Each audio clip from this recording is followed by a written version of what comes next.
welcome to the special edition of The Global View with me, Tanvir Gill. My guest today on the show is none other than Byron Wien, an investing legend who is the vice chairman of Blackstone Advisory Partners and is based in New York.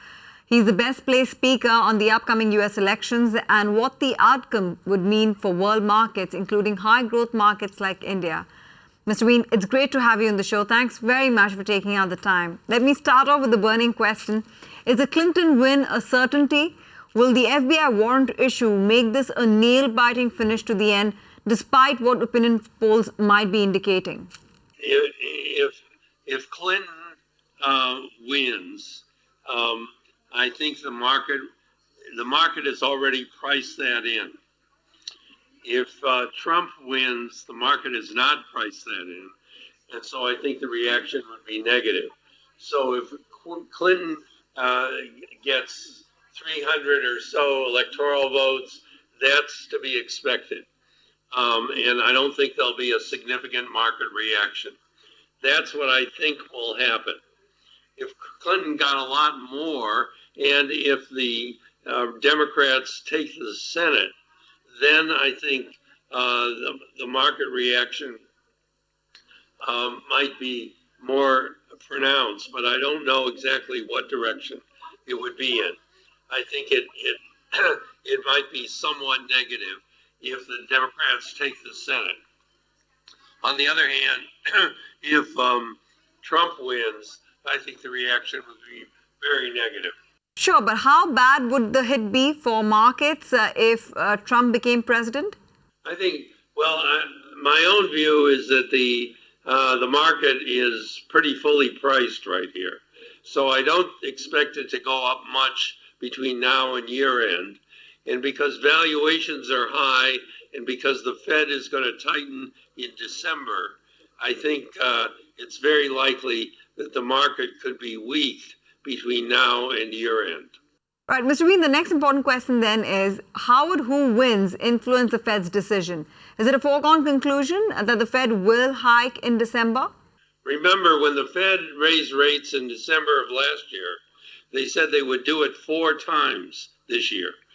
Now, obviously, they didn't do it in the 3 chances they had. So I think they're obligated, and I think the market assumes that they're going to go in December.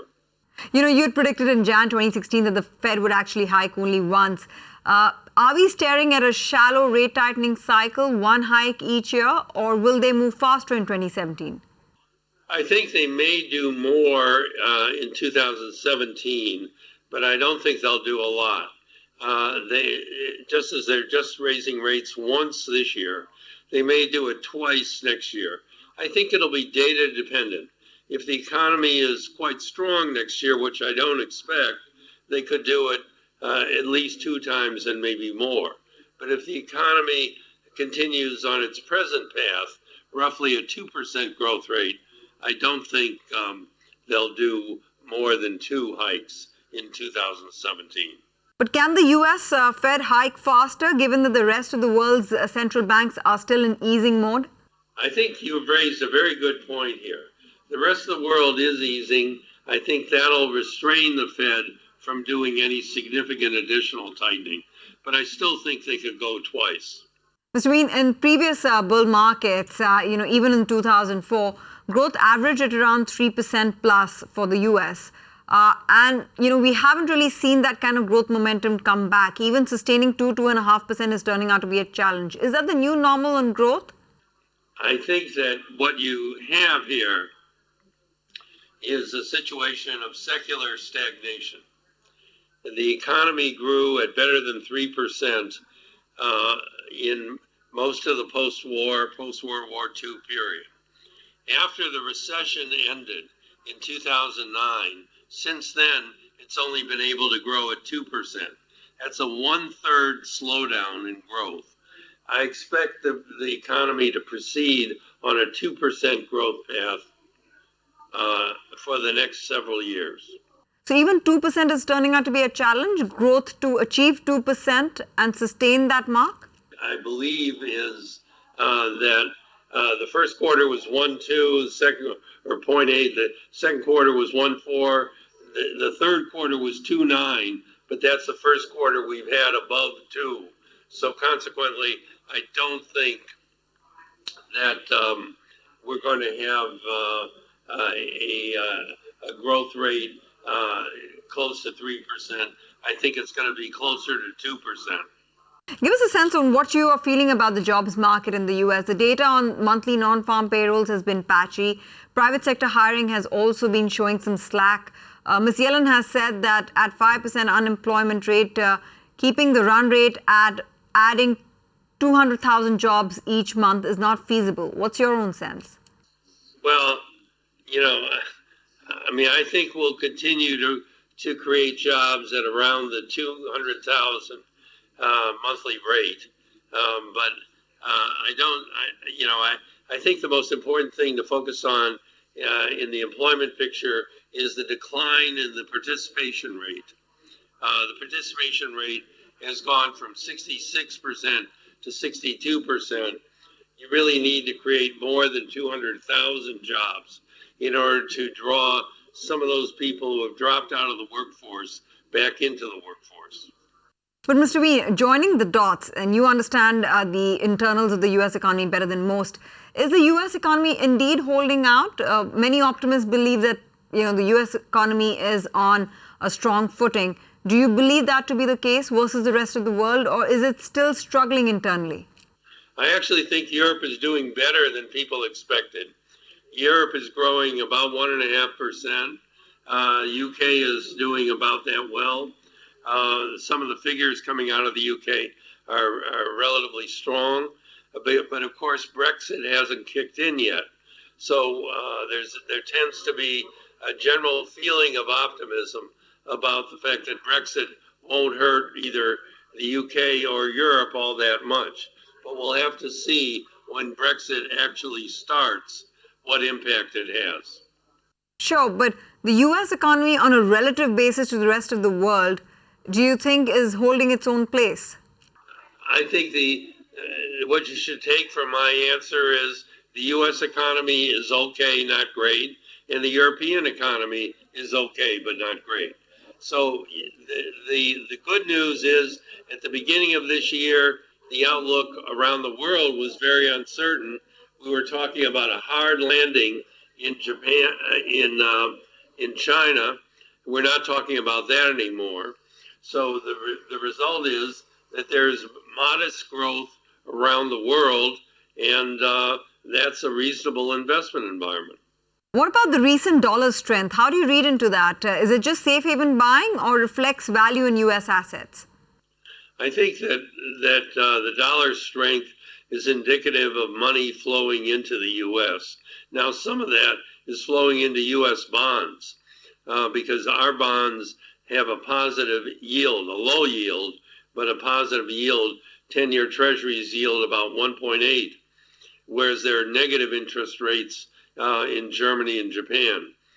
So my view is that the flow of dollars into the U.S. is partly related to the bond market, but it's also related to the fact that the economy is growing at about a 2% rate, and that's viewed very favorably by overseas investors. Sure. And what do you make of the Q3 corporate earnings that the U.S. Markets reported? Tell us more about how the U.S. industry is faring. I think the earnings in the U.S. have been very disappointing. Companies have very little top-line growth. Revenues are increasing very slowly, and wages are going up. So margins are being squeezed. Margins were at an all-time high. They're coming down because wages are taking a bigger portion of the revenues the company is receiving. So I think we've had mixed earnings so far this year, but I think that going forward, I think most of the earnings estimates out there are too high. Most people are using 125 to 130 for the S&P 500. My belief is that they'll be closer to 120 to 125. Sure, let's talk about other markets, Mr. Wien. Your recent big call, and probably a contrarian one, is buy UK and Europe stocks based on the premise that UK will avert a hard Brexit. 11th hour, you think that they will be able to manage to work out a deal with some access to the single market with the EU? Yeah, I think the problem is that at the beginning, when the Brexit vote was taken and they voted to leave, there was a great deal of fear that Britain would be treated like an escaped prisoner.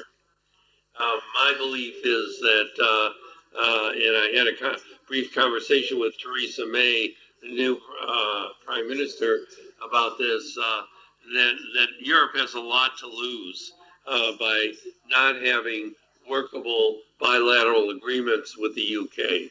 So I'm hopeful, and I guess hopeful is the right word, I'm hopeful that the pain that both the UK and Europe will receive will not be too great.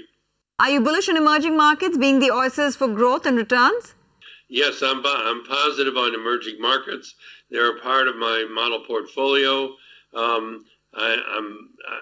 I think that in the emerging markets have one very important positive going for them, and that is that they have an expanding middle class. Countries with an expanding middle class consuming more are usually very attractive places to invest. One of the problems with Europe and the United States is that the middle class is contracting. And within emerging markets, are you more bullish on commodity plays like Brazil and Russia, or growth countries like India and China? Yeah, commodities are an important part of it, but there's been commodity strength. That's one of the positives for the emerging market.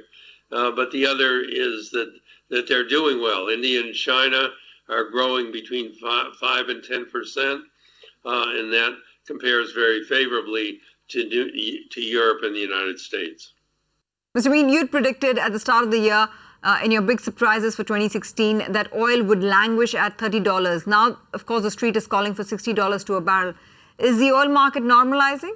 Well, one of the reasons I was so cautious on the price of oil was that there were some large inventories that needed to be liquidated, and those are still present. I also thought Iraq and Iran would produce more, so the combination of inventory drawdowns and additional production from Iraq and Iran made me cautious on the price of oil. It turned out that there was more demand than I expected, and the inventories weren't drawn down. But I'm still cautious. The price of oil has been weak this week, and I don't know if it'll go back into the 30s, but I don't think it'll go above 50 anytime soon. Sure. I know you love India. As the government completes midterm, which is 2.5 years into its 5-year tenure, what do you gather about India's perception among your peers and the large investors in the US? Well, I think there's a feeling that Modi didn't get all the things done he wanted to, but that he moved the country in the right direction, and it showed up in the growth rate. So I think people have a natural proclivity, a natural inclination to buy India. But there are still some problems there. Corruption is still relatively high. It's a democracy, but it's very hard to get things done. Modi did get a number of changes put in place, but not as much as he wanted to. So I think people have a generally favorable orientation toward India, but they recognize that it's going to be very slow going.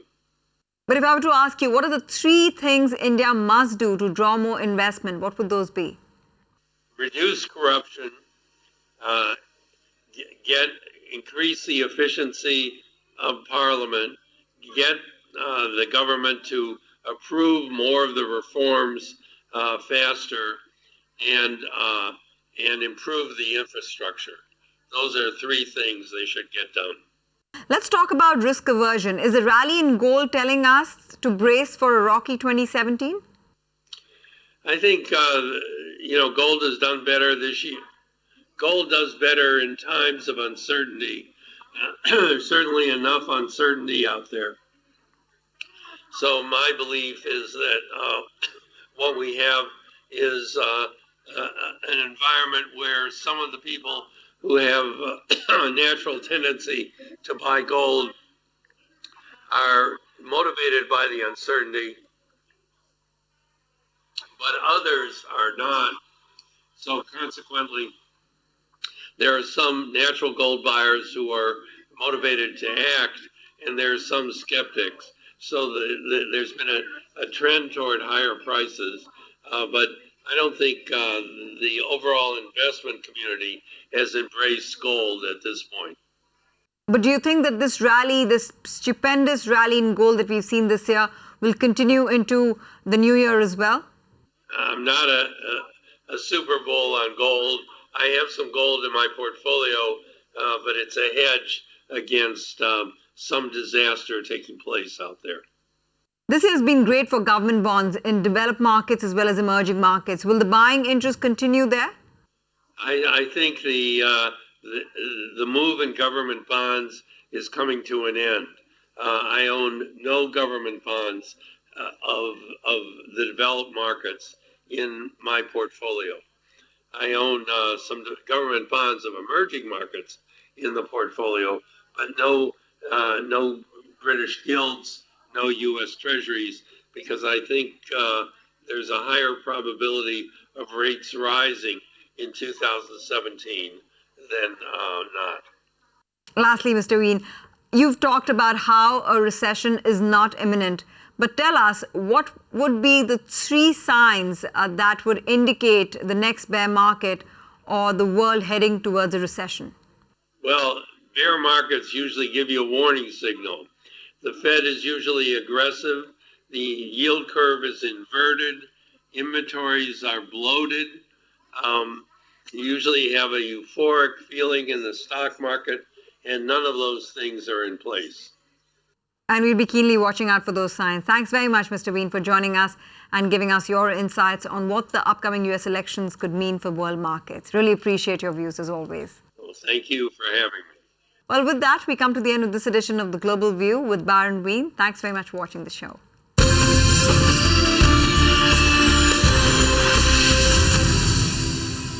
Find us on Facebook at facebook.com/ETNow and don't forget to click the like button. You can also follow us on Twitter at ETNowLive. To stay updated with all our programming, hit the subscribe button on our YouTube channel by logging on to youtube.com/user/ETNow.